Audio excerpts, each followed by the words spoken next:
आदाब नाजरीन, news 16 digital में आप सभी का खैर मकदम है। शहर बेंगलोर में 10 दिसंबर 2024 फ्रीडम पार्क में आला पैमाने पर इंटरनेशनल ह्यूमन राइट्स डे 2024 को मनाया गया। बेंगलोर शहर के फ्रीडम पार्क में 10 दिसंबर शाम के 5 बजे सभी मजहब के लोग, हिंदू, मुस्लिम, सिखिज्म, बुद्धिज्म, सूफीज्म, तमाम मजहब के भाइयों ने और दूसरे सभी लोगों ने मुत्तहिद होकर एक जहती एकता के पैगाम को दुनिया में फैलाते हुए फलस्तीन के लोगों के जुल्म के खिलाफ आवाज उठाते हुए इंटरनेशनल ह्यूमन राइट्स डे 2024 को मनाया। बता दिया जाए कि फलस्तीन की अवाम मुसलमानों पर जो आए दिन जुल्म की बर्बरियत की इंतहा को पार किया जा रहा है, उसकी कड़े अंदाज में मजम्मत करते हुए तमाम मजहब के लोग मिलकर आगे आते हुए सभी ने एकजहती का मुजाहिरा किया और सभी ने एक होकर फलस्तीन के लोगों की हिमायत में अपनी आवाज उठाई और उन पर किए जा रहे इस जुल्म को बंद करने की डिमांड की। आइए देखते और जानते हैं इस खबर की मजीद तफसीलात।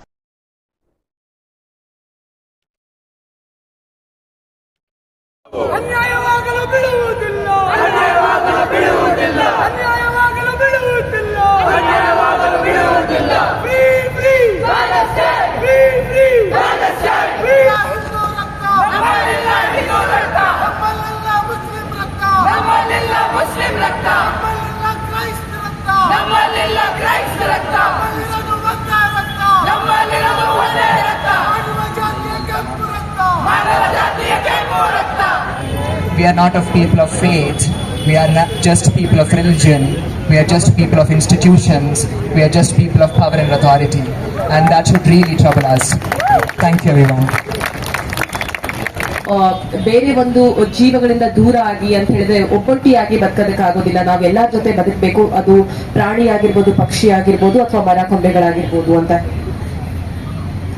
ಧಾರ್ಮಿಕ ಈಗಿನ ಅಂದ್ರೆ ಎಲ್ಲರೂ ತಪ್ಪು ತಿಳ್ಕೊಬೇಡಿ, ಈಗಿನ ಧಾರ್ಮಿಕ ಸಂಸ್ಥೆಗಳ ಬಗ್ಗೆ ನನ್ನ ಧ್ವನಿ ಒಂದ್ ಸ್ವಲ್ಪ ಏನದು ರೂಢ ಆಗಿರ್ಬೋದು. ಆದ್ರೆ ಧರ್ಮದ ಮುಖ್ಯ ಜವಾಬ್ದಾರಿ ಏನು ಅಂತ ಹೇಳಿದ್ರೆ ಒಂದು ಜೀವವನ್ನ ಪ್ರೊಟೆಕ್ಟ್ ಮಾಡೋದಾಗಿರ್ಬೋದು, ಅಥವಾ ಯಾವುದೇ ಒಂದು ಯುದ್ಧವನ್ನ ನಿಲ್ಲಿಸುವಂತದ್ದಾಗಿರ್ಬಹುದು, ಮತ್ತೆ ಶಾಂತಿನ ಕಟ್ಟುವಂತದ್ದು ಒಂದು ಧರ್ಮದ ಒಂದು ಜವಾಬ್ದಾರಿಯ.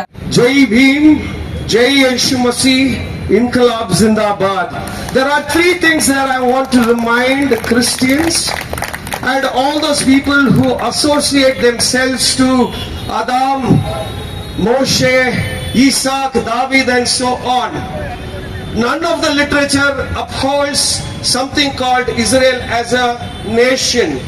The biblical word Israel means Ish, humanity, Ra, evil, El, God. The greatest tussle of humanity between the evil and the divine is the actual scriptural Israel. It has nothing to do with the nation Israel. Nation Israel is not only an imperialist colonial plot, it is a missionary of the Zionists to eliminate life in the world. The second thing, the verse from the Bible, Amos chapter 9 verse 7 says, Israel is not the only called out. The Ethiopians are, the Armenians are, and so the entire humanity. Something very problematic of Christianity, as a priest I am saying this. You know why? They always say Christians show the other cheek. Jesus said that. Yes, actually Jesus said that. But then if you see John chapter 18 verse 21 and 23, when he was unjudicially interrogated in the night by the Sanhedrin powers, the Jewish powers of that time, a police of that time struck Jesus on the face, and Jesus said, "How dare you strike me? Confess if I have spoken wrong, or else you are a coward."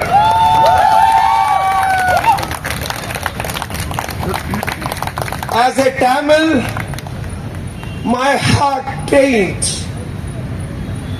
because I embed and I resonate the Tamils who died in Sri Lanka and this country kept quiet. My heart pains because I am a Tamil Dalit, and for thousands of years this body, this memory has recorded millions and millions of rapes and death. I can't tolerate it anymore, and thereby I am with Gaza. In toto, one state, that is Palestine, forever. Hindustan की धरती में मजलूम के साथ होना और जालिम के खिलाफ होना है। जब ये बात ना होती तो सदियों से अंग्रेज हुकूमत कर रहे थे। अब हिंदुस्तान में एक शोला उठा आजादी का और उस शोले ने अपना पूरा काम करके दिखाया।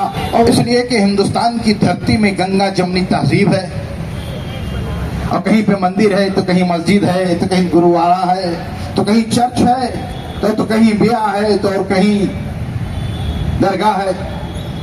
सदियों से ये गंगा जमनी तहजीब जो चली आ रही है इसको मद्देनजर रखते हुए अल्लामा इकबाल ने क्या बेहतरीन नज़्म कही, सारे जहां से अच्छा हिंदुस्तान हमारा, हम बुलबुले हैं इसकी ये गुलसिता हमारा, मजहब नहीं सिखाता आपस में पैर रखना, हिंदी है हम वतन है हिंदुस्तान हमारा। अब आए इसी से मैं बात को शुरू करता हूं। आज का बैठक या आज की यहाँ पे जो हम जमा हुए हैं एक मजलूम आवाम की आवाज लोगों तक पहुंचाना है, जालिम के खिलाफ। इसलिए कि हिंदुस्तान की धरती भारत गणराज्य की परंपरा यह है, हमेशा से जालिम के खिलाफ रहा, मजलूम के साथ रहा। जब बाबा कौम से पूछा गया 1948 में कि फिलिस्तीन का क्या इसराइलियों के लिए है, तो कहा India for the Indians, Britannia for the British, फिलिस्तीन फॉर द फिलिस्तीनियन। बाबा कौम गांधी जी ने कहा, फिर पहले प्राइम मिनिस्टर जवाहरलाल नेहरू ने कहा, यह हमारी हिंदुस्तान की परंपरा है, भारत गणराज्य की, हमेशा मजलूम के साथ रहे। अभी मैं सबसे सुनता रहा, गुरुओं से भी, और बाद में अब एक किस्म के पोएम की तरह से जो अशार पढ़े गए हैं बेहतरीन अंदाज में, उसने कम टाइम में एक बेहतरीन मैसेज पहुंचाया है पूरी दुनिया को। देखो ये सफेद हाथी जिस मुल्क में जाएगा उस मुल्क की खैर नहीं है।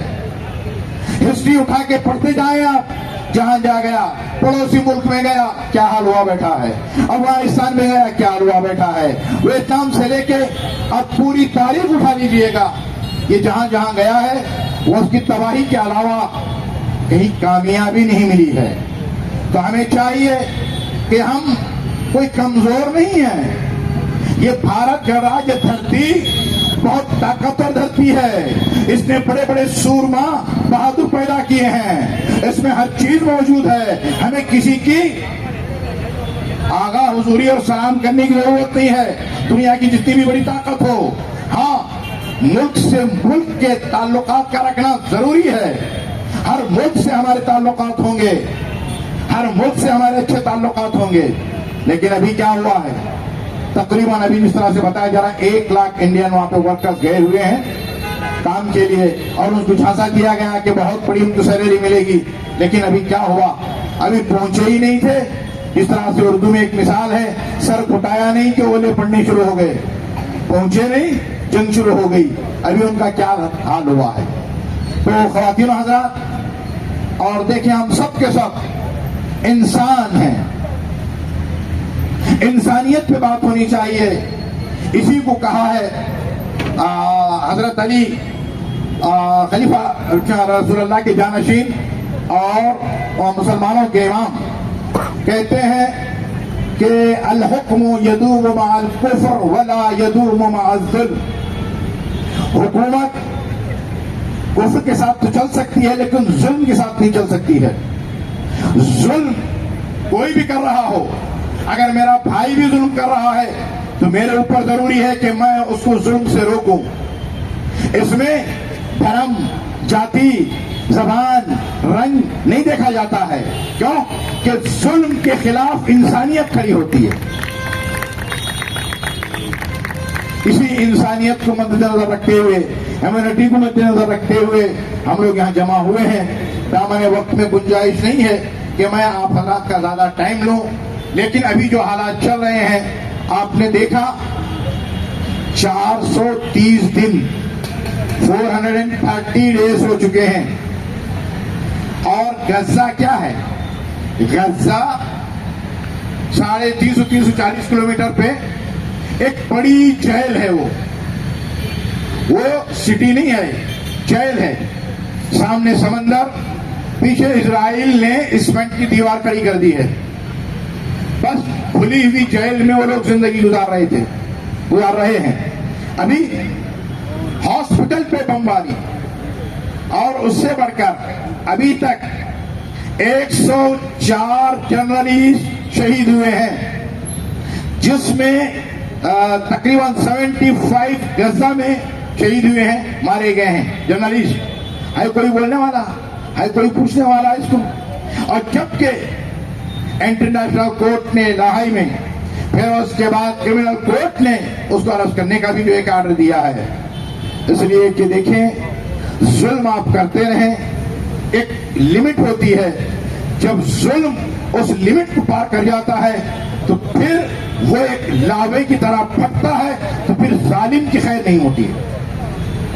अभी इस्राइल जो करता जा रहा है सीरिया में, अभी तक 450 हमले कर चुका है 2 दिनों में। इन्हें कोई पूछने वाला है? भाई दूसरी कंट्री पे, सीरिया पे तुम क्यों हमला कर रहे हो? किस लिए कर रहे हो? क्या है? कोई जमीन को बनाना है, द गेट ऑफ इस्राइल बनाना है दूसरों की जमीन लेकर? ऐसे नहीं होता है। अपनी जमीन की हिफाजत करो। ये बहुत ही अच्छी कहावत है, मैं बहुत पसंद करता हूँ। मैं हिंदू धर्म की किताबों से कुछ मैंने पढ़ा है उसमें, कि जिसको धरती के हवाले से जो कहा जाता है कि धरती, जमीन अगर तुम्हारे पास 10 मीटर भी है, 1 मीटर भी है, तो उसकी बड़ी हिफाजत करो और दूसरे की जमीन पे अपनी आंख न लगाओ।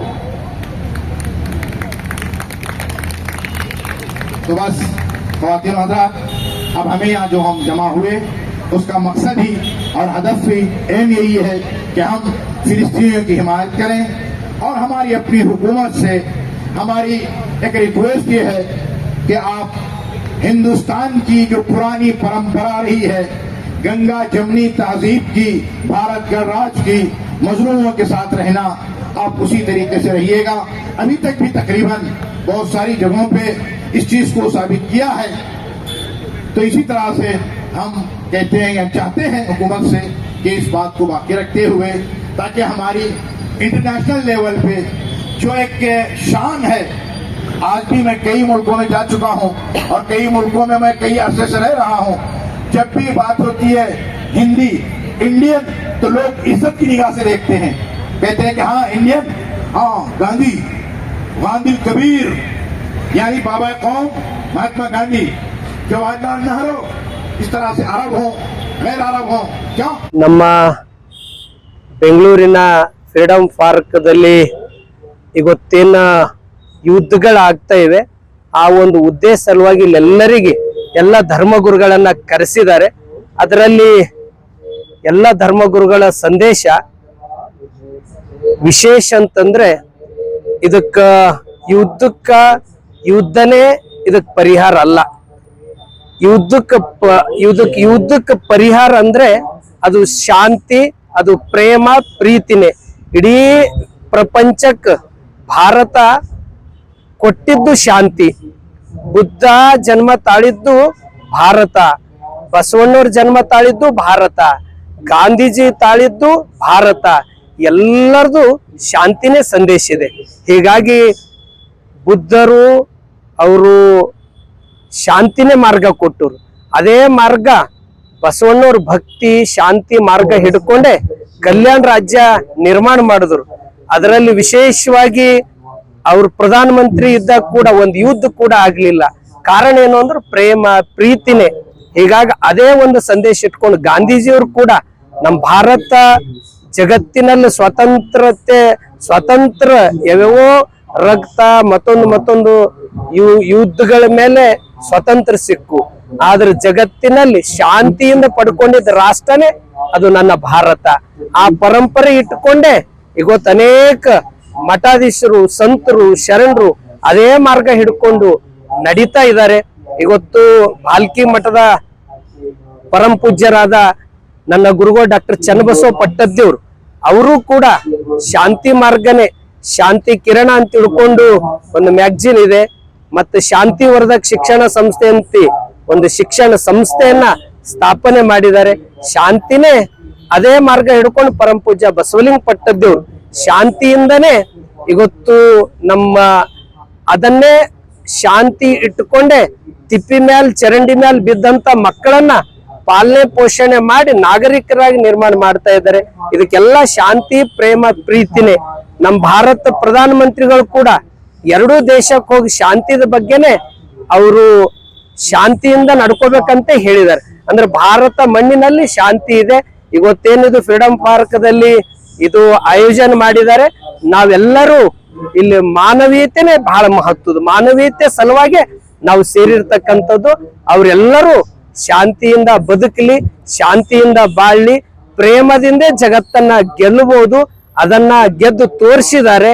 ಅದನ್ನೇ ಇಲ್ಲಿ ರಾಷ್ಟ್ರದಲ್ಲಿ ನಡೀತಕ್ಕಂಥ ಯುದ್ಧಗಳಿಗೆ ಯುದ್ಧನೇ ಅದಕ್ಕೆ ಪರಿಹಾರ ಅಲ್ಲ, ಯುದ್ಧಕ್ಕೆ ಶಾಂತಿನೇ ಪರಿಹಾರ.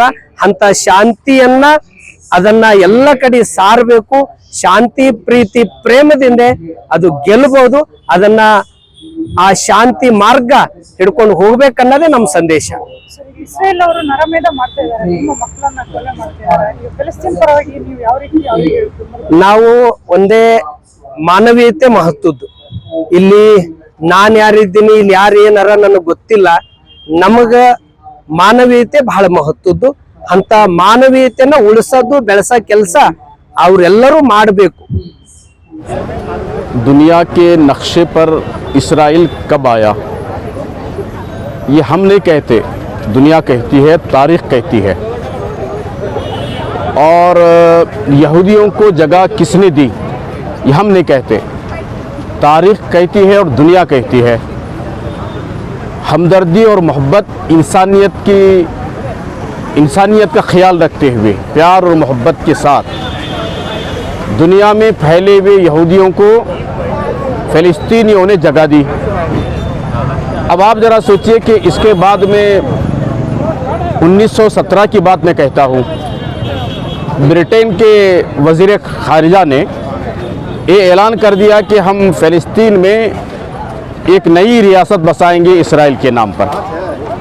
उसका विरोध हुआ, अरब कंट्रीज़ ने पुरज़ोर अंदाज में मुखालिफत की। 1947 में आप ज़रा सोच कर देखिए कि उस मौके पर बाकायदा इसराइल रियासत के नाम पर ऐलान होता है। और 1948 में जबकि कशमकश थी, जुल्म बढ़ गया इसराइल का, तो 1948 के अंदर यूएन ने बाकायदा ऐलान किया कि ये दो देश अलग अलग होना चाहिए। लेकिन तब से लेकर अब तक क्या हुआ? जुल्म हुआ, नाइंसाफ़ी हुई, खून बहाया गया, कत्ल गारतगिरी भी, लाखों की तादाद में फ़िलिस्तीनियों को हिलाक कर दिया गया। अब करीब में जो जंग उन्होंने छेड़ी है, इसे जंग कैसे कहा जाएगा? कोई मुकाबला है? कोई इंसाफ की बात है? कोई हक की बात है? कोई इंसानियत की बात है? इसे कैसे जंग कहा जाएगा? जंग के नाम पर यह कत्ल आम है, इंसानियत का कत्ल आम है। और इस पर दुनिया में अमन पसंद लोग जो शांति चाहते हैं, अमन चाहते हैं, मोहब्बत चाहते हैं, इंसाफ चाहते हैं, उन्होंने पूरी दुनिया के अंदर आवाज़ बुलंद की इसराइल के ख़िलाफ़। लेकिन इसराइल का उसका गुरूर देखिए, उसकी आवाज़ देखिए, उसकी ताकत का अंदाज़ा देखिए, इससे कि इसके बावजूद निहत्ते फ़लस्तीनियों पर वो बराबर मिसाइल दागता है। और उसने न हॉस्पिटल देखा, न हॉस्टल देखा, न मस्जिद देखा, न चर्च देखा, न अवामी मैदानों को देखा, न बच्चों को देखा, न बूढ़ों को देखा। मुसलसल मिसाइल के ज़रिए से हज़ारों फ़िलिस्तीनियों को एक साल के अंदर उसने कत्ल कर दिया। इसका जवाबदार कौन बनेगा? कौन जवाब देगा इसका? बाज़ ममालिक तो अमन के नाम पर, बाज़ ममालिक अमन की बात कहते हैं, लेकिन इसराइल का साथ दे रहे हैं बाकायदा, वो ऐलान भी करते हैं, हिमायत भी करते हैं इस तरह से। तो लिहाजा आज का ये जो जलसा हुआ है, ये अनेक धर्म के लोग हैं इसमें। आपने देखा है कि यहाँ पर हिंदू साधु संतों ने यहाँ पर आया, क्रिश्चियनों के फादर भी यहाँ पर आए, और अनेक धर्म के लोग यहाँ पर आए, बुद्धिस्ट यहाँ पर आए, और लोगों ने यहाँ पर आए, हम भी यहाँ पर आए। तो हमने क्या मुतालिबा किया? हमने ये कहा कि पहली बात तो ये जो जंग के नाम पर जो थोपा गया है उनके नाम पर बंद होना चाहिए। मिसाइल का दागना, हिलाक कर देना। आज की रिपोर्ट ने बताती है कि 72 आवर्स के अंदर 119 फ़लस्तीनियों को उन्होंने मार दिया, पूरी तरह से ख़त्म कर दिया। बच्चे भी शहीद हो उसके अंदर, औरतें शहीद हो गए उसके अंदर। तो हमारा मुतालिबा ये है कि इसराइल का ये जुल्म, इसराइली की दादागिरी, ढटाई के साथ जो पूरी दुनिया में रहने वाले इंसान पसंद इंसानों की बातों को कबूल किए बगैर जिस तरह से वो हिलाक करने के लिए आगे बढ़ रहा है, वो बंद होना चाहिए। ये पहला मुतालिबा था आज के इस इजलास में। दूसरी बात हमारी ये है कि हमारा देश हमेशा से 1948 आज़ादी से पहले भी हम देख सकते हैं, तब से लेकर के अब तक भी हमारी जो पॉलिसी है वो फ़लस्तीन के हक़ में है। हमारे मुतालिबा ये है कि हमारी सरकार फ़लस्तीन के हक़ में रहना चाहिए, इंसाफ के हक़ में रहना चाहिए, अमन के हक़ में रहना चाहिए। और फिर इसराइल जो पूरी दुनिया के अंदर खासकर फ़लस्तीन पर जिस तरह का दबाव उसका बढ़ा हुआ है, उस दबाव को रोकने के लिए हमारा मुल्क काम करना चाहिए, हमारा मुतालिबा है। मकसद यही था कि हम ह्यूमन राइट्स के बारे में बात करते हैं, जस्टिस के बारे में बात करते हैं, बट हमारे आंखों के सामने जो इनजस्टिस और जुल्म फ़लस्तीन में हो रहा है उसके ऊपर बहुत सी चुप्पी है। और हमारा मुल्क इंडिया भी उस पर एक ठोस स्टैंड नहीं ले रहा है, एक डुअल पॉलिसी कर रहा है, जहाँ पे इंटरनेशनल कोर्ट ऑफ जस्टिस ने भी इजराइल को नकारा है। वॉर क्राइम्स पे नेतन्याहू पे ये हुआ है, प्रेशर नहीं पड़ रहा है क्योंकि इजराइल आर्म्स सप्लाई करता है, ट्रेड ये करता है। तो क्या मजबूरियां हैं पता नहीं है, एक शिफ्ट हो रहा है, तो ये गलत है। जुल्म के ख़िलाफ़ खड़ना है और जो मज़लूम है वहाँ पे गाज़ा के लोग, उन पे जो जुल्म हुआ है उसको नहीं भूलना है। इस वजह से ये प्रोग्राम